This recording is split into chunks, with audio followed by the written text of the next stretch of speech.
माजी नगरसेवक चंद्रकांत रमणशेट्टी आणि जनसेवक सोमनाथ रगबले यांच्या वाढदिवसानिमित्त जाहीर सत्कार करण्यात आला। शेळगी इथं चंद्रकांत रमणशेट्टी आणि सोमनाथ रगबले मित्र परिवाराच्या वतीनं माजी नगरसेवक आणि समाजसेवक चंद्रकांत अण्णा रमणशेट्टी व जनसेवक सोमनाथ रगबले यांचा माजी खासदार डॉक्टर जयसिद्धेश्वर शिवाचार्य महास्वामीजी व भाजपा नूतन शहराध्यक्ष रोहिणी तडवळकर यांच्या हस्ते भव्य नागरी सत्कार करण्यात आला।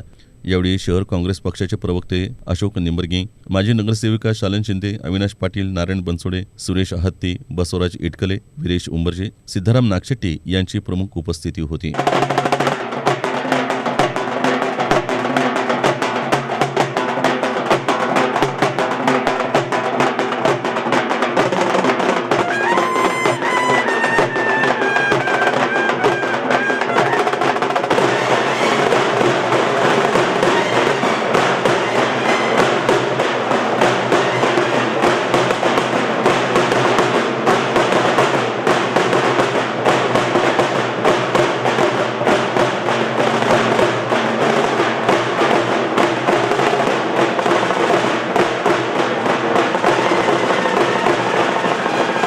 यावेळी या कार्यक्रमाचं प्रास्ताविक बसवराज इटकळे यांनी करताना चंद्रकांत अण्णा रमणशेट्टी यांनी गेल्या 44 वर्षांपासून सामाजिक, राजकीय, धार्मिक, आर्थिक, सत्ता, क्रीडा आदी विविध क्षेत्रामध्ये कार्यरत राहून आपली सामाजिक बांधिलकी जपली आहे।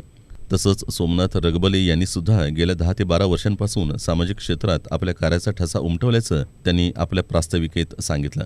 आपल्या सत्काराला जनसेवक सोमनाथ रगबले यांनी प्रामाणिक कार्यकर्त्यांवर अन्याय होत असला तरी स्वार्थासाठी पक्षाची गद्दारी करणार नाही, यापुढे कार्यकर्त्यांच्या जोरावर पक्ष वाढीसाठी आणि समाजसेवेसाठी आपण सदैव तत्पर राहणार असल्याचं त्यांनी सांगितलं। येणारे किती वर्ष संघर्ष माझ्यावर वाटायला आले तर मी आता सांगितलं सर्वांच्या साक्षीनं येणारं जे माझं आयुष्य आहे ते देश धर्मासाठी आणि गो मातासाठीच असेल आणि रगबले आणि रमणशेट्टी भगवान त्याच्यासाठीच लढेल, त्या ठिकाणी मी जाहीरपणे सांगतो। या ठिकाणी आता चिंबोरी सरांनी न करत आम्हाला आमंत्रण दिलं, तो राजकारणाचा वेगळा झाला। सर दुरून वगैरे साजरे लांबूनच बघाय आमची विचारधारा, त्या पक्षाची विचारधारा कधीच जोडणार नाही। आपल्या स्वार्थासाठी जर माझ्या स्वतःच्या स्वार्थासाठी मी जर असं गद्दारी केलो तर या ठिकाणी माझं मागे एवढं जनसमज आहे, हे एवढे युवक मंडळी आहे ते मला म्हणतील की बाबा तुझ्या स्वार्थासाठी तू आज इकडे गेला आणि परवा तिकडे जाशील, तुझ्यासोबत आम्ही कसं येऊ। त्याच्यामुळे आमच्या कुठंच कुठल्याही पक्षामध्ये आम्ही कुठलाही प्रवेश करणार नाही। आम्ही भारतीय जनता पार्टीचे कार्यकर्ते आहोत आणि एवढं सहनशीलता आमच्याकडे आहे।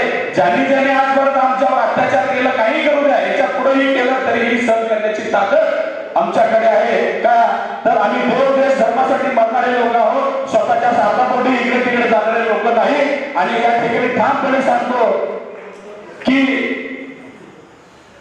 जे विचाराचे त्या पक्षाचे त्याचे विचार असतील, पण हा हिंदू धर्म, हा माझा धर्म आणि या ठिकाणी सर्व लोक हे देश धर्मासाठीच लढणार आहेत एवढं सांगतो। आणि नाकात वाडा नागपाल वाडा जो मुसीबत में खड़ा वही हम खड़े हैं, त्याच्यामुळे माझ्या संख्येला कोणी येऊ द्या, तुम्ही माझ्यासोबत असणार आहात ना, त्याच्यामुळे मला माहिती आहे रगबले परिवार आणि रमणशेट्टी परिवार आणि त्यांच्यावर प्रेम करणारे सर्व लोक या ठिकाणी ठामपणे आमच्या पाठीशी आहेत। येणारा काळ हा संघर्षाचा आहे, आता आम्ही लगबग बांधलेली आहे। येणाऱ्या काळामध्ये जे प्रसंग येतील ते बघू, एवढंच बोलून जास्त न बोलता जेव्हा पक्षी फांद्यावर असतो तेव्हा त्या फांद्यावर त्याला विश्वास नसतोय, त्याच्या पंखावर त्याला विश्वास असतोय, माझ्या पंखावर मला विश्वास आहे। दरम्यान आपल्या सत्काराला उत्तर देताना चंद्रकांत रमणशेट्टी यांनी आमदार विजयकुमार देशमुख यांच्या शब्दावर कसलाही विचार न करता शेळगी मित्रनगर भागासाठी डॉक्टर किरण देशमुख यांच्यासाठी जागा रिकामी करून दिली, परंतु पक्षाशी कधीही गद्दारी केली नाही असं त्यांनी भाषणादरम्यान सांगितलं। की त्या वेळेला 5व्यांदा जी निवडणूक होती त्या निवडणुकी माझं वैयक्तिक 5व्यांदा निवडणूक होती, कारण सुरुवातीच्या 3 निवडणुकांमध्ये मी अगदी थोड्या मतांनी पराभूत झालेलो होतो आणि सातत्यानं पक्ष मला 3 वेळा निवडणुकीमध्ये पराजय पत्करलं तरी देखील 4थ्यांदा मला उमेदवारी दिली। पक्षाचं हे खरं तर मनापासून धाडसच म्हणावं लागेल। तर मी निवडून आल्यानंतर ज्या वेळेला 5वी निवडणूक होती त्या 5व्या निवडणुकीमध्ये सरांनी सांगितलं असं माझ्या नावचं उमेदवारी तयार होती, निश्चित होती. परंतु मी थोडंसं त्यावेळेला विचार केला, आमचा हा शिर्डी दहीचा जो भाग आहे हा भाग अगदी हातवाडीचा भाग आणि अविकसित भाग आहे. या हातवाडीच्या अविकसित भागामध्ये मी जर काम करायचं म्हटलं तर या शिर्डी भागाचा दहिणे भागाचा विकास करण्यासाठी मला एवढं बजेट मिळणार नाही. परंतु या ठिकाणी मालकाने म्हटलं की अण्णा तुम्ही एवढं वेळ थांबा, या ठिकाणी किरणला आपण उभं करूया.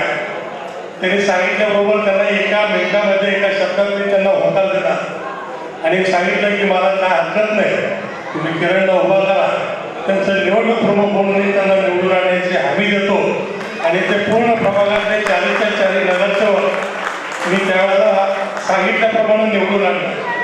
या कार्यक्रमासाठी हजारो संख्येनं महिला, पुरुष, मित्रपरिवार, कार्यकर्ते, नेते मंडळी उपस्थित होते. यावेळी विविध सामाजिक संघटना, संस्था यांच्या मार्फत दोन्ही सत्कार मूर्तींचा सत्कार करण्यात आला.